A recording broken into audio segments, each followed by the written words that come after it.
तो आज हम श्रीमद् भागवतम के चौथे स्कंद के 14वें अध्याय राजा वेन की कथा की श्लोक संख्या 32 को पढ़ रहे हैं और उसको समझने की कोशिश करनी। तो हम देखते हैं किस प्रकार से राजा वेन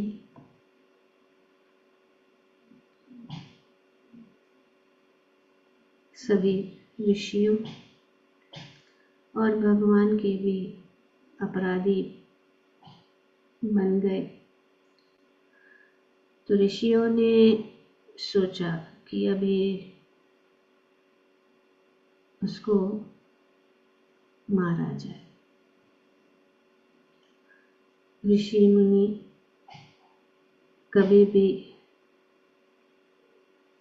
किसी व्यक्ति के साथ इस प्रकार से व्यवहार नहीं करता, हानि नहीं पहुंचाता है कभी। पर यहाँ हम देखते हैं कि लोकहित के लिए, लोक के कल्याण के लिए, क्योंकि ऋषि मुनि जो है वे हमेशा लोक कल्याण के विषय में ही सोचते हैं। वे अपने लिए कुछ भी नहीं चाहते हैं। वे यही चाहते हैं कि सबको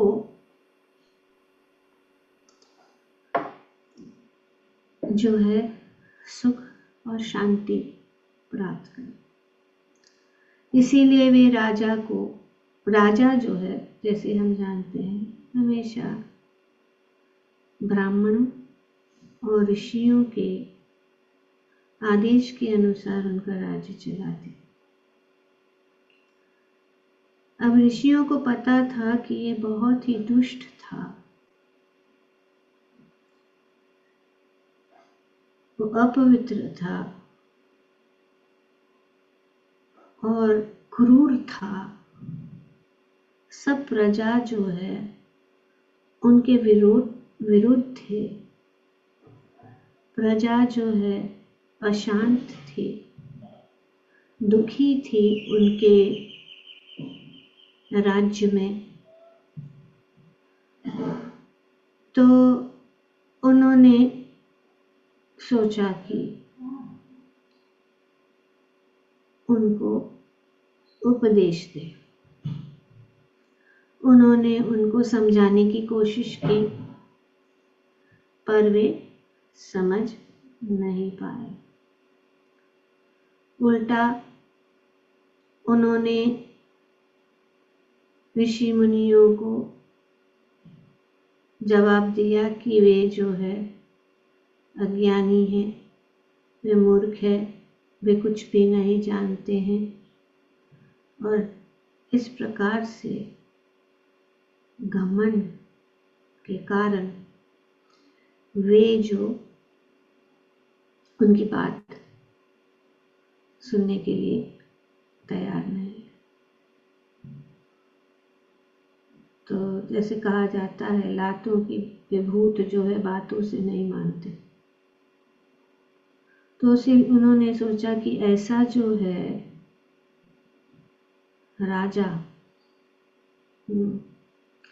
ऐसा व्यक्ति सिंहासन पर बैठने के लिए सर्वथा अयोग्य नहीं है। और वो इसने भगवान विष्णु का भी अपमान करने का दुस्साहस किया था। तो इसीलिए उन्होंने उनको मारने का निर्णय लिया, इसको मार डालो। तो इस कथा में हम देखते हैं किस प्रकार से विदुर जी जो है मैत्रेय मुनि को ये पूछते हैं कि क्या कारण था महाराज वेन को मार दिया गया ऋषि मुनि द्वारा इस प्रकार से। तो यहाँ पे ये पूरा जो है प्रसंग का वर्णन किया जा रहा है। श्रील प्रभुपाद जी अपने तात्पर्य में लिखते हैं कि किसी को भगवान विष्णु अथवा उनके भक्तों के प्रति अपमान या निंदा को कभी सहन नहीं करना चाहिए। जैसे हम हर रोज पढ़ रहे हैं भगवान के नाम जप में होने वाले 10 अपराध,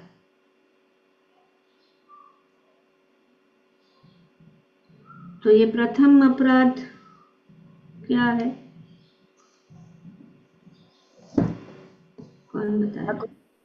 भगवान नाम के प्रचार में सारा जीवन समर्पित करने वाले महाभक्त निंदा करने वाले महाभागवतों की निंदा करना।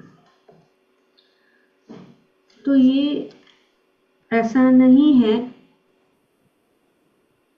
कि ये श्रील प्रभुपाद जी ने या इस्कॉन के लोगों ने ये बनाया है। ये नियम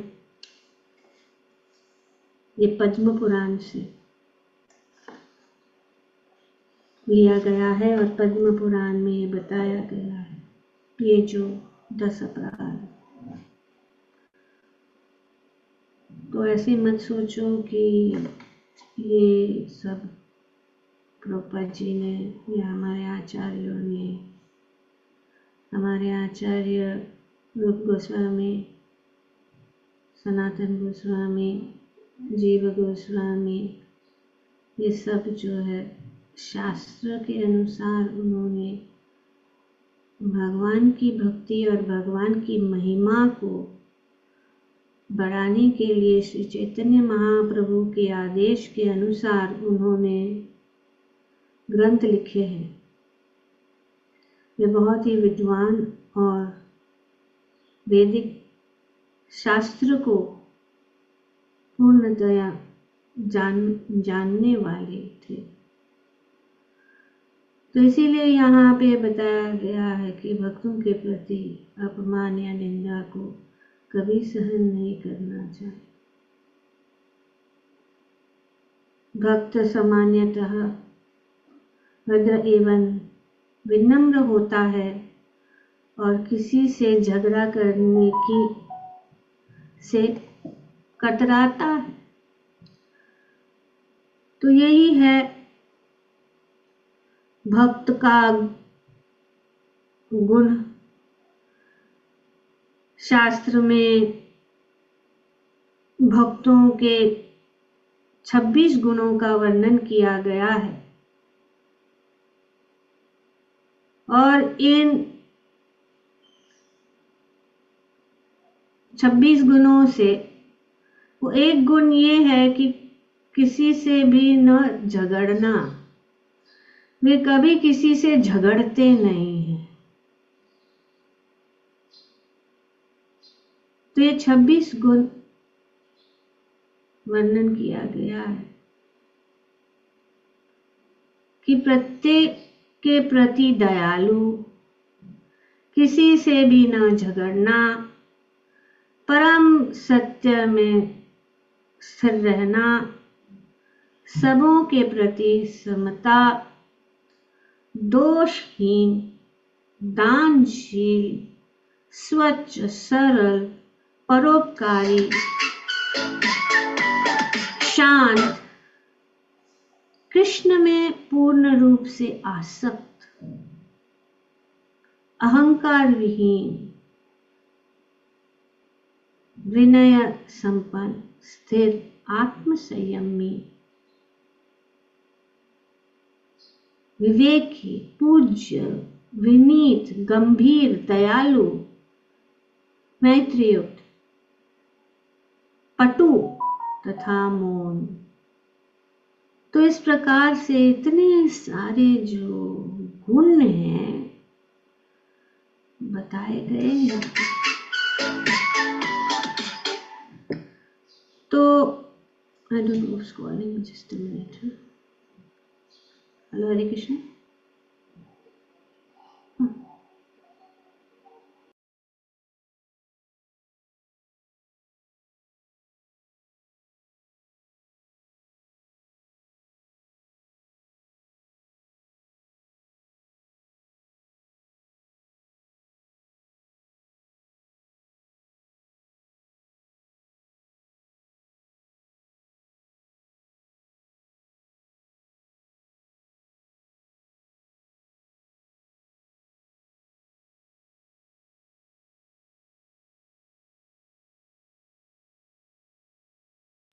Sorry for this. तो ये 26 गुण हैं भक्तों के।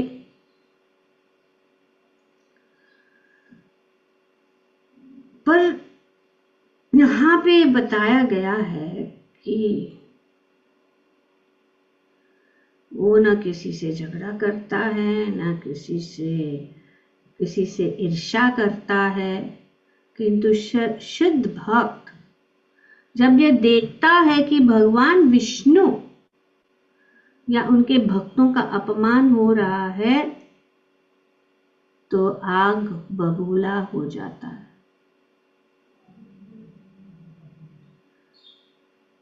अब ये अपराध, क्योंकि ये घोर अपराध है, इसीलिए 10 अपराधों में से ये पहला अपराध बताया गया है। क्योंकि अभी ये विषय जो 10 अपराध का है, आप लोग ध्यान से समझने की कोशिश करो कि ये जो 10 अपराध है हरि नाम के जप में, हरि नाम के जप में होने वाले। क्योंकि अगर हम इस अपराधों को करते हैं तो हमारा जप का जो है उसका रिजल्ट हमें नहीं मिलेगा। तो इसीलिए ये सावधान किया जा रहा है हमें, क्योंकि हमारा जप जो है हरि नाम के, हमारा जो भक्ति है ये हरि नाम के ऊपर आश्रित है। हरि नाम के बिना हम भक्ति में आगे नहीं बढ़ सकते। ये सबसे सरल और सुगम रास्ता श्री चैतन्य महाप्रभु ने इस कलयुग के लोगों के लिए दिया है।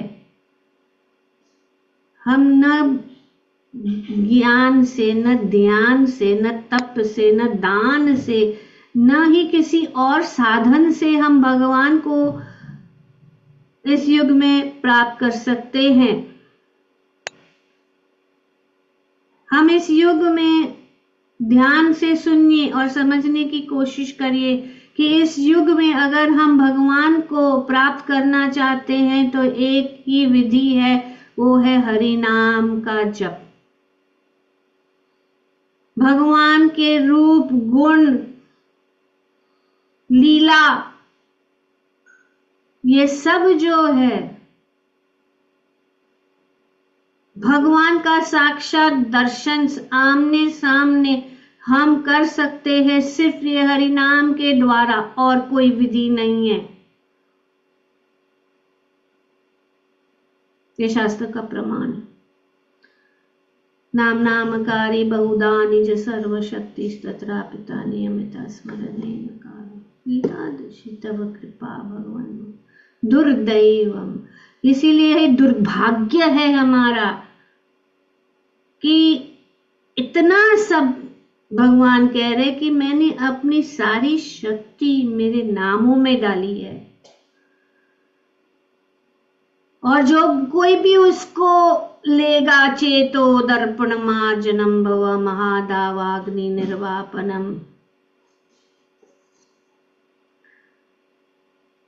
कि जितना भी जो है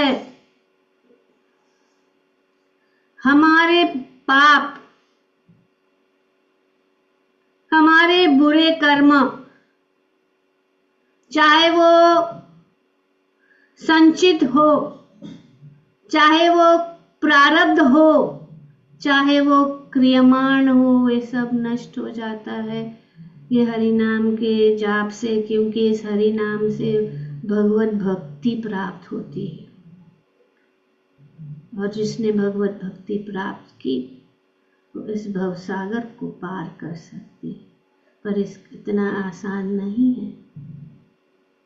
इसीलिए हमें सावधान रहना पड़ता है, हर दिन हमें याद दिलाना पड़ता है। इसलिए श्री हमारे प्रिय गुरुदेव हिज होलीनेस गोपाल कृष्ण गोस्वामी महाराज कहते, त्रिनादपि सुनिचेन तरोरपि सहिष्णुना आमानि न मानदेन कीर्तनीया सदा हरि। कहते थे कि इसको लगा के लिख के गले में लटका दो। तो इस प्रकार से भक्त शुद्ध है,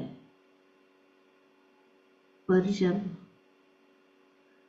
भगवान विष्णु यान के भक्तों का अपमान होता है तो वो आग बबूला हो जाता है। और ये भक्त का कर्तव्य है, यह भक्त का कर्तव्य है कि यदि भक्त विनम्रता एवं भद्रता बनाए रखता है, किंतु यह सबसे बड़ा दोष है यदि भगवान या उनके भक्तों के अपमान होने पर वह शांत रहता है। वो कितना भी विनम्र क्यों न हो, कितना भी भद्र क्यों न हो, किंतु यह सबसे बड़ा दोष है अगर ये भगवान या उनके भक्त के अपमान होने पर वह शांत रहता है। श्री चैतन्य महाप्रभु ने हमें ये उदाहरण दिया उनके जीवन में, क्योंकि वे हमें शिक्षा देना चाहते हैं। तो कोई भी हो, अगर किसी ने किसी महाभागवत का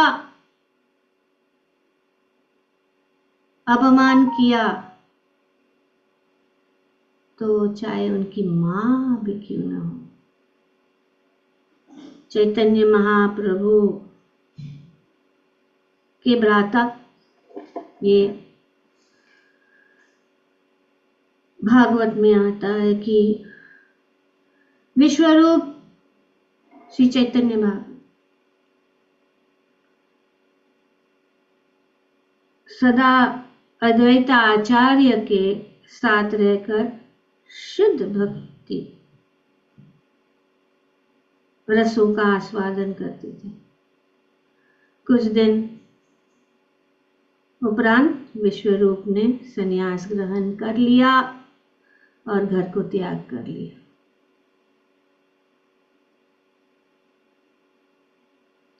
यद्यपि सच्ची माता ने कुछ कहा नहीं, वे अत्यंत शोक संतप्त हुई और उन्हें लगा कि अद्वैत आचार्य ने उसके पुत्र को ऐसा करने के लिए प्रेरित किया। तो उन्होंने उनके मन में इस प्रकार से विचार आया।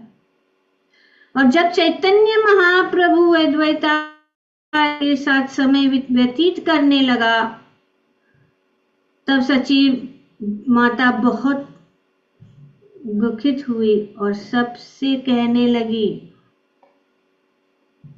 वे वैष्णव अद्वैत नहीं है अपितु द्वैतमयी है, क्योंकि उन्होंने मेरे एक पुत्र को मुझसे दूर कर दिया और अब वे मेरे दूसरे पुत्र को भी मुझसे छीन रहा है।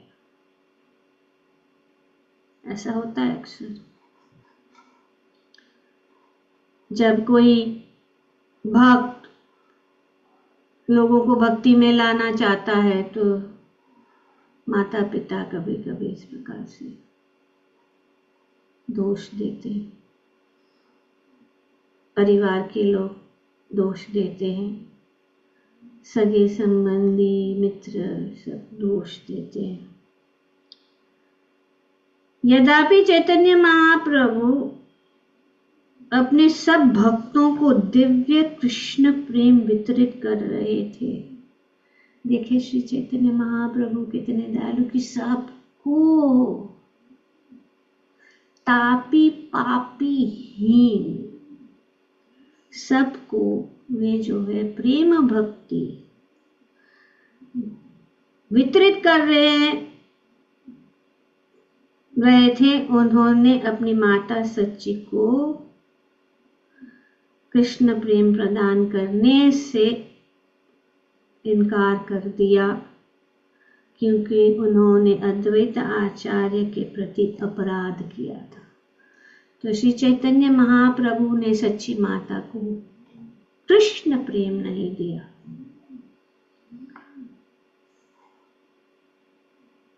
और इस प्रकार से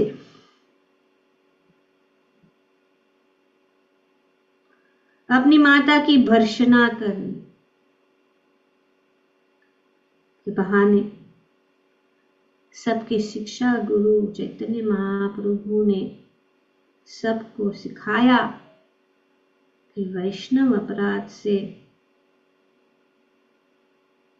सावधानी पूर्वक बचना चाहिए। तो ये वैष्णव अपराध,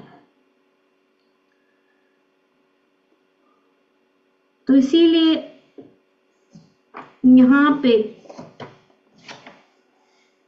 उदाहरण हम देखते हैं कि हनुमान जी ने, क्योंकि रावण ने श्री राम के प्रति अपराध, उनके रावण श्री राम के चरणों में अपराधी थे, उन्होंने उनको अच्छा सबक दिखाया। श्री चैतन्य महाप्रभु ने भी, आगे हम देखते हैं चैतन्य लीला में कि किस प्रकार से जब जगाई और मदाई ने श्री नित्यानंद प्रभु को मारा, खून बह रहा था, श्री चैतन्य महाप्रभु इतने जो क्रोधित हो गए कि वे वहां जाकर जगाई और मदाई को मारने के लिए अपना सुदर्शन चक्र निकाले और नित्यानंद प्रभु उनके चरण को पकड़ने की, छोड़ दो, आपका अवतार ये नहीं है अस्त्र शस्त्र उठाने का, हमको छोड़ दो।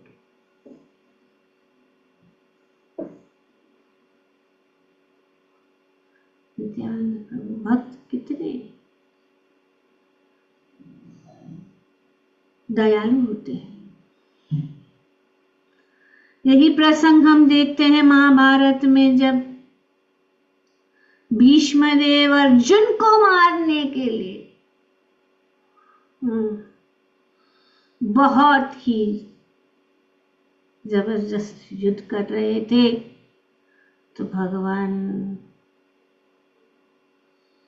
ने रथ को छोड़ के, अपने प्रतिज्ञा को छोड़कर उन्होंने एक रथ का पहिया उठाया और भीष्मदेव को मारने के लिए आगे बढ़े। और अर्जुन ने उनका चरण पकड़ लिया कि हे भगवान, आपने प्रतिज्ञा ली है, आप अपनी प्रतिज्ञा को मत तोड़िए। पर यही जो भक्त है, उसी प्रकार जिस प्रकार से भगवान अपने भक्त भक्तों का कष्ट, और भगवान अपने भक्तों के ऊपर कष्ट जब आता है नहीं सहन कर सकता है, तो उसी प्रकार जो है भक्त जो है जब भगवान के प्रति, भगवान को अपमानित, भगवान के प्रति या भक्तों के प्रति अपराध करता है, उनकी निंदा करता है, तो दूसरे भक्त जो हैं वे सहन नहीं कर सकते और करना भी नहीं चाहिए। तो यहाँ पे साथ ये रास्ता दिखाया, अगर कोई भी भगवान का अपराध करता है, भगवान के विषय में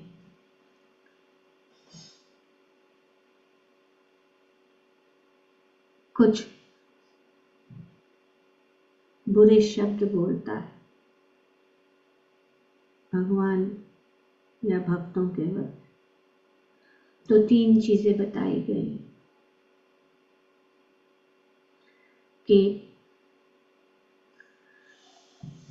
अगर आपके पास ज्ञान हो तो अपने ज्ञान के द्वारा उनको हरा सकते हैं।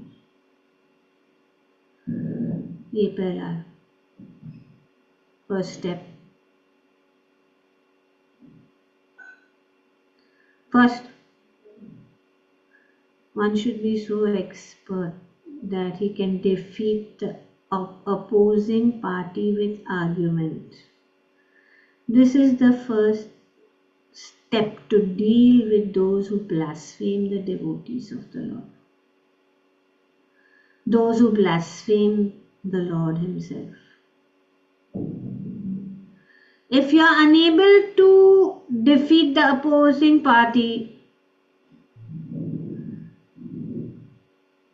then you should just stand there meekly and give up your life. अगर आप उनको हरा नहीं सकते हैं तो अपना प्राण त्याग देना चाहिए।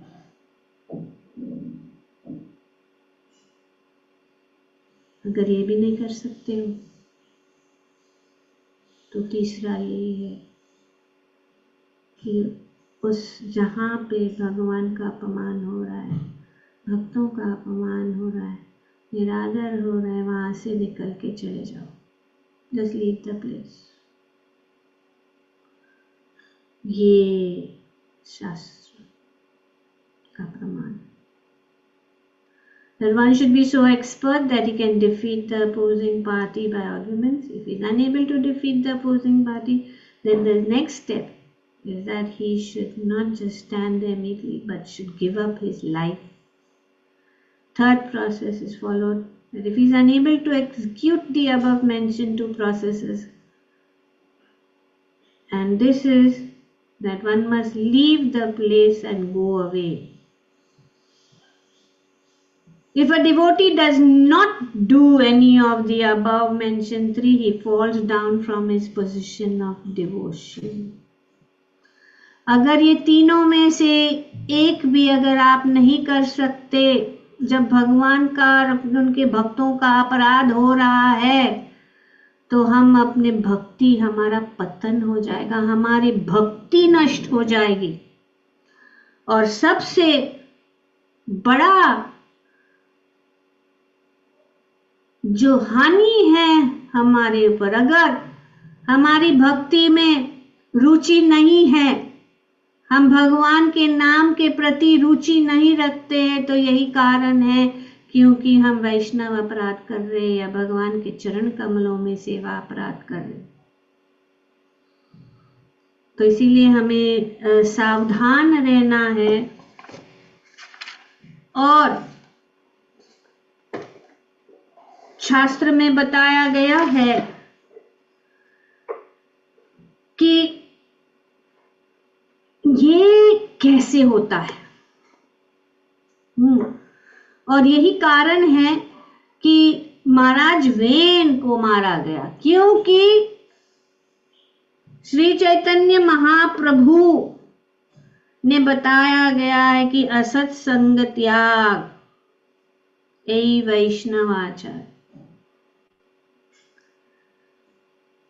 तो हमें असत संग, क्योंकि जब हम असत संग करते हैं तो हम अपराध करने के लिए वो जो है हमारे अंदर उनके गुण आ जाते हैं।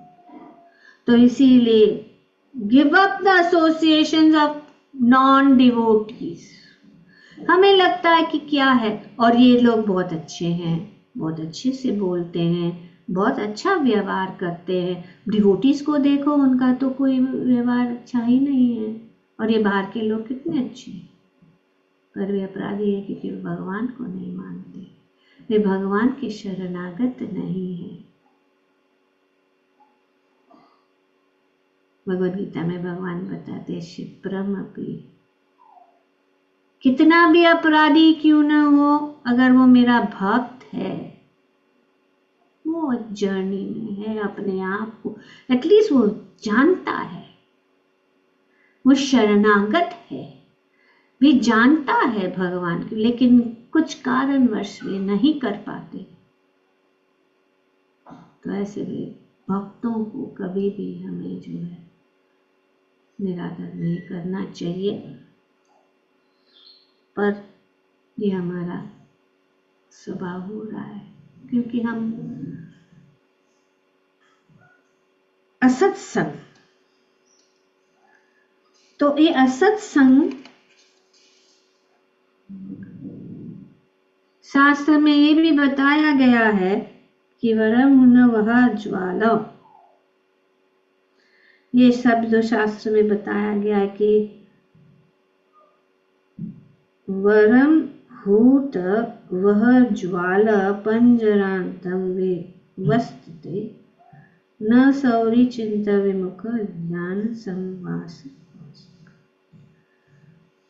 It is better to accept the miseries of being encaged and surrounded by burning flames than to associate with non-devotees who are not Krishna conscious. तो एक पिंजरे में अगर हम बंद किए गए और उसमें ज्वाला लगाई गई, वो बेहतर है एक असंग व्यक्ति से। तो ये मुख्य कारण असत्संग अर्थात लोगों का विषयी लोगों के साथ संग करना।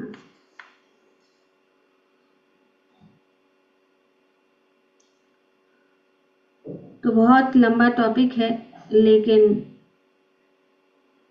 हमें ये ध्यान रखना है, जो श्री रामानुजाचार्य ने अपने शिष्यों को कहा, सचेत किया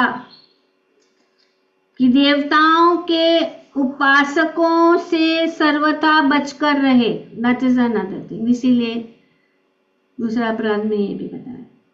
उन्होंने एक बार कहा, यदि तुम